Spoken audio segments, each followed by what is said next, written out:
महाराष्ट्र के पूर्व गृह मंत्री अनिल देशमुख और राज्य की महाविकास आघाड़ी सरकार को सुप्रीम कोर्ट से बड़ा झटका लगा है। सुप्रीम कोर्ट ने यह कह दिया है कि देशमुख के खिलाफ सीबीआई जांच जारी रहेगी। इस बारे में हाईकोर्ट ने जो आदेश दिया था उसमें दखल देने की उसे कोई जरूरत नहीं लगती है।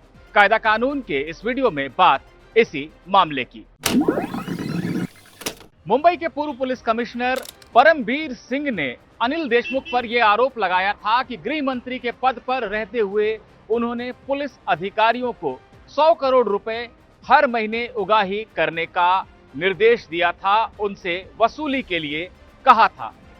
यह मामला बॉम्बे हाईकोर्ट पहुंचा और 5 अप्रैल को हाईकोर्ट ने इस आरोप की सीबीआई से प्राथमिक जांच का आदेश दे दिया।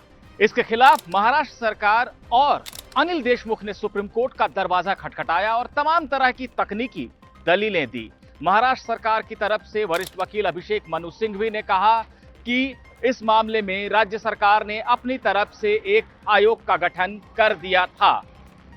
हाईकोर्ट के फैसले का आधार यह है कि गृह मंत्री के पद पर रहते हुए अनिल देशमुख ने भ्रष्टाचार किया था, ऐसा आरोप है। लेकिन देशमुख अब पद छोड़ चुके हैं। लेकिन सुप्रीम कोर्ट इन दलीलों से आश्वस्त नहीं हुआ। कोर्ट ने कहा कि देशमुख ने पद तब छोड़ा जबकि हाईकोर्ट ने जांच का आदेश दे दिया। यह मामला ऐसा है जहां पर कि एक बहुत बड़े पद पर बैठे हुए व्यक्ति पर दूसरे बड़े पद पर बैठे व्यक्ति ने आरोप लगाया, इसकी जांच होनी चाहिए। अनिल देशमुख के लिए पेश हुए वरिष्ठ वकील कपिल सिब्बल ने कहा कि देशमुख का पक्ष सुने बिना हाईकोर्ट ने इस तरह का आदेश दे दिया, ये गलत है। लेकिन जज इस बात पर भी आश्वस्त नहीं हुए। बेंच के सदस्य जस्टिस हेमंत गुप्ता ने कहा कि हमें नहीं लगता कि किसी जांच का आदेश देने से पहले आरोपी की बात सुनी जानी चाहिए।